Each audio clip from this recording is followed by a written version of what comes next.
श्री हरि ग्रंथ भक्तमाल से हम श्री विष्णु जी के मनवंतर अवतारों की कथा को सुनेंगे। सतयुग, त्रेता, द्वापर और कलयुग, ये चारों युग जब 1000 बार व्यतीत होते हैं, उस काल को एक कल्प कहते हैं। एक कल्प अर्थात 1000 चतुर्युगी काल ब्रह्मा जी का एक दिन कहलाता है। श्री ब्रह्मा जी के एक दिन में अर्थात एक कल्प में 14 मनु होते हैं।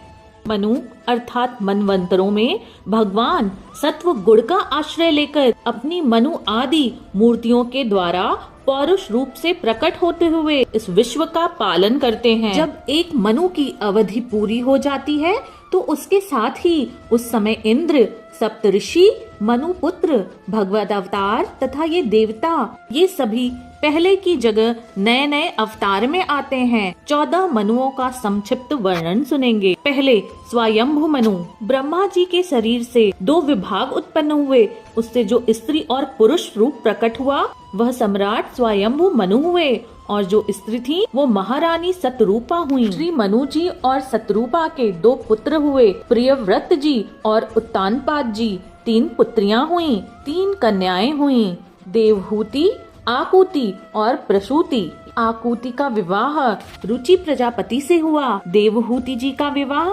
कर्दम प्रजापति जी से हुआ और प्रसूति का विवाह दक्ष प्रजापति से हुआ। तीनों कन्याओं से ही समस्त संसार है। दूसरे मनु स्वरोचिक मनु हुए, ये अग्नि के पुत्र थे। तीसरे उत्तम मनु हुए, ये प्रियव्रत जी के पुत्र थे। चौथे तामस मनु, ये तीसरे मनु उत्तम के सगे भाई थे।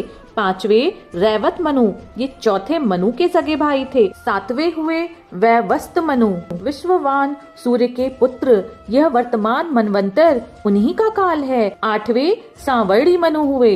9वें दक्ष सांवर्णी मनु हुए। 10वें ब्रह्मा सांवर्णी मनु हुए। 11वें धर्मा सांवर्णी मनु हुए। 12वें रुद्र सांवर्णी मनु हुए। 13वें देव सांवर्णी मनु हुए और 14वें इंद्र सांवर्णी। ये 14 मनु हैं।